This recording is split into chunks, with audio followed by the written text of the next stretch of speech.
الحمد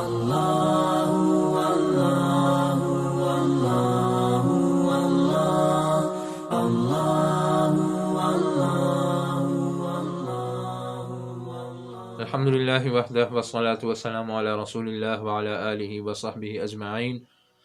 ومن تبعهم بإحسان إلى يوم الدين. أما بعد، فأعوذ بالله من الشيطان الرجيم. من كان عدوا لله وملائكته ورسله وجبريل وميكال فإن الله عدو للكافرين. من كان عدوا للہ، جو کوئی بھی دشمن ہے اللہ تعالیٰ کا، و ملائکتہ اور اس کے ملائکہ کا، ورسلہ اور اس کے رسولوں کا، و جبریل و میکالا اور جبرائیل اور میکائیل کا، فإن اللہ عدو للکافرین، سو یقیناً اللہ تعالیٰ دشمن ہے کافروں کے۔ یہ آیت بھی پچھلی آیت کا تسلسل ہے، اور اس میں بھی بنی اسرائیل پر پچھلی آیت میں جو ان کا ایک شبہ ذکر تھا، تو اس آیت میں بھی اس کا رد ہے۔ یہود کا یہ اعتراض تھا کہ ہم اس قرآن کو اس لیے نہیں مانتے کہ اس قرآن کو لے کر آنے والا جبرائیل فرشتہ ہے، اور جبرائیل جو ہے وہ ہمارا دشمن ہے، کیونکہ وہ ہم پر عذابوں کے فیصلے لے کر آتا تھا اور قتال کی وحی لے کر آتا تھا، بہرحال ہمارے نقصان کی وحی لے کر آتا تھا، پیغامات لے کر آتا تھا، تو یہ ہمارا دشمن ہے، اس لیے ہم اس قرآن کو نہیں مانتے۔ اگر یہ قرآن میکائیل لے کر آئے ہوتے جو کہ رحمت کے فرشتے ہیں تو ہم اس قرآن کو مان لیتے، تو یہ ان کا ایک بہانہ تھا۔ تو پچھلی آیت میں اس کا جواب دیا گیا کہ یہ قرآن، یہ وحی جو لے کر آتے ہیں جبرائیل، یہ اللہ تعالیٰ کے حکم سے لے کے آتے ہیں، اپنی مرضی سے لے کر نہیں آتے ہیں۔ تو جبرائیل کا انکار، ان سے دشمنی، یہ اللہ تعالیٰ سے دشمنی ہے۔ تو اس آیت میں یہی بیان کیا گیا ہے، جبرائیل امین سے دشمنی اللہ تعالیٰ سے اور تمام ملائک سے اور تمام انبیاء سے دشمنی کا سبب ہے، اور یہ کفر کی علامت ہے۔ فإن اللہ عدو للکافرین، کیونکہ یہ فرشتے، یہ انبیاء اور انبیاء کو جو کتاب دی جاتی ہے، یہ سب اللہ تعالیٰ کی طرف سے دی جاتی ہے، تو ان میں سے کسی کا بھی انکار، کسی سے بھی دشمنی اور برات کا اظہار، یہ اللہ تعالیٰ سے دشمنی ہے، اللہ تعالیٰ کے حکم سے انکار ہے۔ تو ایسا شخص اللہ تعالیٰ نے فرمایا کہ یہ کافروں میں سے ہے، اللہ تعالیٰ کا دشمن ہے۔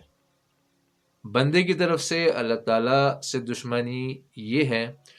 کہ بندہ اللہ تعالیٰ کا انکار کرے اور اللہ تعالیٰ کا شرک کرے، تو یہ اللہ تعالیٰ سے دشمنی ہے۔ اور اللہ تعالیٰ کی طرف سے دشمنی کا مطلب یہ ہے کہ دشمنی کا اثر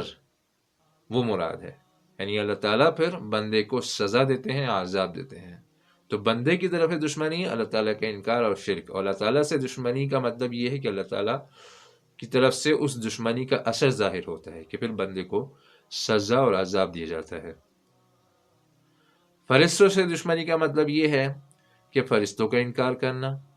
یا ان کے ایسے اوصاف اور ایسے کام ذکر کرنا جو کہ قرآن میں اور احادیث میں موجود نہیں ہے،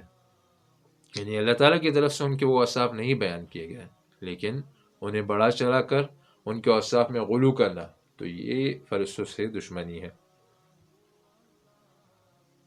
یہاں پر یہ سوال پیدا ہوتا ہے کہ اس آیت میں جبرائیل اور میکائیل کا خصوصی طور پر خاص ذکر کیا، حالانکہ ملائکہ بھی ذکر کیا کہ جو شخص دشمن ہو ملائکہ کا، پھر بعد میں فرمایا کہ جو شخص دشمن ہو جبرائیل اور میکائیل کا۔ تو جب ملائکہ کو ذکر کر دیا تھا اور جبرائیل اور میکائیل بھی ملائکہ میں داخل ہیں، تو پھر خصوصیت کے ساتھ دوبارہ جبرائیل اور میکائیل کو ذکر کرنے کی کیا ضرورت تھی؟ تو اس کا جواب علماء نے یہ لکھا ہے کہ اصل میں یہود نے جبرائیل پر اعتراض کیا تھا اور انہیں اپنا دشمن کہا تھا، اور اسی طرح میکائیل کا بھی ذکر کیا تھا، انہوں نے کہا تھا کہ اگر یہ رحمت کا فرشتہ وہی لے کر آتا تو ہم مان لیتے ہیں۔ تو اس لیے یہاں ان دونوں کے نام خصوصیت سے ذکر فرمائے کہ ملائکہ سے دشمنی اور خصوصی طور پر جبرائیل اور میکائیل سے دشمنی، تو یہ کفر کا سبب ہے۔ دوسرا جواب علماء نے یہ دیا ہے کہ اس میں ان دونوں فرشتوں کی دوسرے فرشتوں پر فضیلت کا بیان ہے، کیونکہ جبرائیل یہ روح اللہ ہے اور امین ہے، اللہ تعالیٰ کی طرف سے وحی لانے پر مامور ہے، اور میکائیل اللہ تعالیٰ کی طرف سے الرحمت کے خزانوں کے امین ہے۔ گویا جبرائیل جو ہے وہ اخروی اور معنوی باطنی خزانوں کے لانے پر معمور ہیں، اور میکائل جو ہیں یہ دنیاوی ظاہری خزانوں کے لانے پر معمور ہیں کہ آسمان سے بارش برساتے ہیں اور اس سے پھر انسان کی تمام خوراک پیدا ہوتی ہے۔ یہاں پر آپ دیکھیں ترتیب کو کہ سب سے پہلے فرمایا من کان عدوا للہ، اللہ تعالیٰ کا ذکر فرمایا، پھر فرمایا وہ ملائکتہ، فرشتوں کا ذکر فرمایا، وہ رسولہ، پھر رسولوں کا ذکر فرمایا۔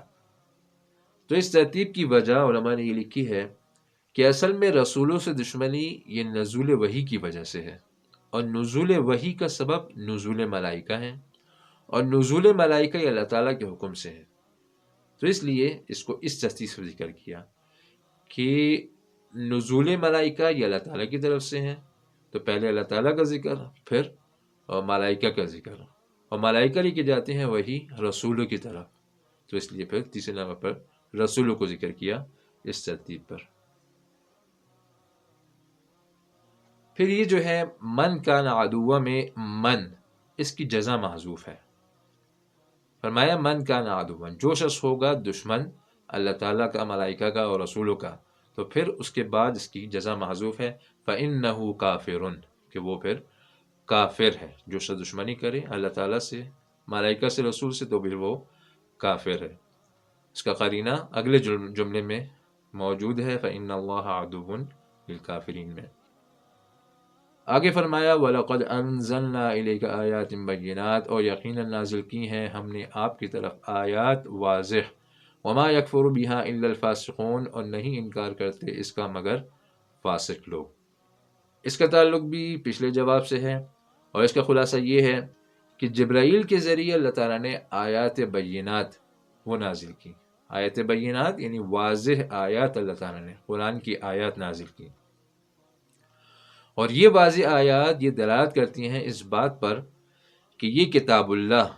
یہ قرآن پاک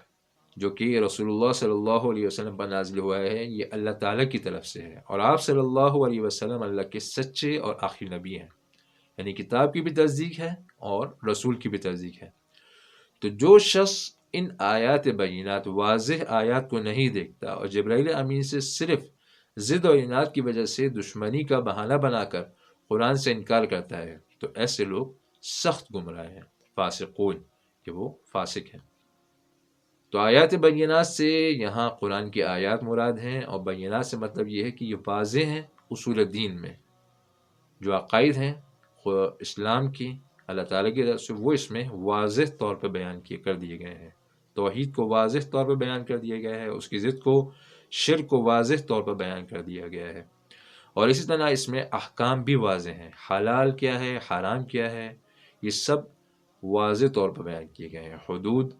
اللہ تعالیٰ کی جو ہیں وہ واضح طور پر بیان کی گئی ہیں، اس لیے اس کو فرمایا آیات بینات۔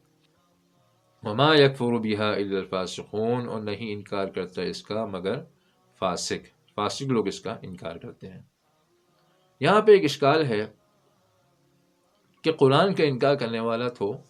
کافر ہوتا ہے، یہاں پہ فرمایا فاسق تو کہتے ہیں اللہ تعالیٰ کی تابعداری سے نکلنے والے کو، معصیت کرنے والے کو، گناہ کرنے والے کو، تو گناہ کرنے والا تو کافر نہیں ہوتا۔ تو اس کا جواب یہ ہے کہ فاسق کا بھی کافر کے لیے بھی استعمال ہوتا ہے، اور اس کا ایک بہترین قاعدہ حسن بصری رحمہ اللہ نے ذکر کیا ہے کہ قرآن پاک میں فسق جب بھی ذکر ہو تو گناہ کی جس قسم کے لیے ذکر ہو تو اس سے اس قسم کا سب سے بڑا گناہ مراد ہوتا ہے، یعنی فسق کا لفظ استعمال ہو کسی گناہ کے لیے تو گناہ کی مختلف اقسام ہوتی ہیں، تو جس قسم کے لیے استعمال ہو تو اس سے اس قسم کا سب سے بڑا گناہ مراد ہوتا ہے۔ جیسے کہ جب فسق معاصی کے لیے استعمال ہو، گناہوں کے لیے، عام گناہوں کے لیے، کفر کے علاوہ، تو اس سے مراد گناہ کبیرہ ہوتا ہے، یعنی عام معاصی کے لیے استعمال ہو تو سب سے بڑا گناہ کبیرہ مراد ہوتا ہے، اور جب کفر کے لیے استعمال ہو تو اس سے کفر کا آخری درجہ مراد ہوتا ہے، یعنی کفر میں ضد و عناد اور سرکشی، کیونکہ ضدی اور انادی کافر یہ اللہ تعالیٰ اور اس کے رسول صلی اللہ علیہ وسلم کی اطاعت سے پورا کا پورا نکل جاتا ہے، اور اس کی پھر ہدایت کی امید بہت کم رہ جاتی ہے۔ تو یہاں پر کیونکہ کافر کے لیے استعمال ہوا ہے، یہودیوں کے لیے استعمال ہوا ہے، تو اس سے مراد کفر عنادی انادی اور ضدی کافر ہیں جو کہ جانتے بوجھتے ہوئے بھی انکار کرتے ہیں۔ آگے فرمایا اوَكُلَّمَا عَاهَدُوا عَهْدًا نَبَذَهُ فَرِيقٌ مِّنْهُمْ اوَكُلَّمَا عَاهَدُوا، یہ آخر کیا معاملہ ہے کہ جب بھی کرتے ہیں وہ کوئی عہد، نَبَذَهُ فَرِيقٌ مِّنْهُمْ، تو توڑ پھینکتا ہے اس عہد کو ایک گروہ ان میں سے، بل اکثرهم لا یؤمنون، بلکہ اکثر لوگ ان میں سے ایمان نہیں رکھتے۔ اس آیت میں زجر ہے، ڈانٹ ہے منکرین کے لیے، اور یہ آیت بھی عداوت جبرائیل یعنی جبرائیل سے دشمنی سے متعلق ہے، یعنی اس کا تعلق بھی پچھلی آیات سے ہے کہ جس میں ذکر چل رہا ہے جبرائیل امین سے دشمنی کا، یعنی بنی اسرائیل میں سے جو بھی جبرائیل سے دشمنی کرتا ہے تو وہ اللہ تعالیٰ سے کیے گئے میثاق کہتے ہیں وعدے کو، تو اللہ تعالیٰ سے کیے گئے وعدے کو توڑنے والا ہوتا ہے، بے ایمان ہوتا ہے۔ تو اس آیت میں یہ بیان کیا گیا ہے کہ یعنی جبرائیل سے دشمنی یہ اللہ تعالیٰ سے کیے گئے وعدے کو توڑنے کے مترادف ہے۔ اس آیت میں بنی اسرائیل کی ایک قبیح عادت کا بھی ذکر ہے کہ عہد کی خلاف ورزی کرنا ان کی عام عادت ہے۔ کلما عاہدوا عہدا نبذہ فریق، جب بھی ان سے کوئی وعدہ کیا جاتا ہے تو ایک فریق ان میں سے یعنی ایک جماعت ان میں سے اس وعدے کو توڑ دیتی ہے، خلاف ورزی کرتی ہے اور اللہ تعالیٰ کی معصیت کرتی ہے۔ اللہ تعالیٰ نے موجودہ بنی اسرائیل کے آبا سے جتنے بھی وعدے لیے تو انہوں نے ان وعدوں کو توڑا، ان پر عمل نہیں کیا، ان کی خلاف ورزی کی۔ اور اسی طرح رسول اللہ صلی اللہ علیہ وسلم نے اپنے زمانے میں جب بھی بنی اسرائیل سے جتنے بھی وعدے کیے تو انہوں نے بھی اس کی خلاف ورزی کی اور رسول اللہ صلی اللہ علیہ وسلم کو، صحابہ کرام کو دھوکہ دینے کی کوشش کی۔ سیرت کی کتابوں میں اس کا ذکر ملتا ہے۔ یعنی یہ یہود کی عام عادت ہے کہ جب بھی ان سے کوئی عہد کیا جاتا ہے تو وہ اس کو توڑتے ہیں اور اس کی خلاف ورزی کرتے ہیں، جیسے کہ رسول اللہ صلی اللہ علیہ وسلم کے بعد بھی یہود کی تاریخ اگر اٹھا کر دیکھیں تو انہوں نے ہمیشہ عہد کی خلاف ورزی کی ہے، کبھی بھی اپنے وعدوں پر پورے نہیں اترے۔ آہدن سے مراد جیسے کہ ہم نے بتایا کہ تورات میں موجود اللہ تعالیٰ کے وہ احکام ہیں جن کی بنی اسرائیل نے خلاف ورزی کی، کہ یہود سے وعدہ لیا گیا تھا کہ آخری زمانے میں ایک نبی مبعوث ہوں گے، ان کی صفات ہوں گی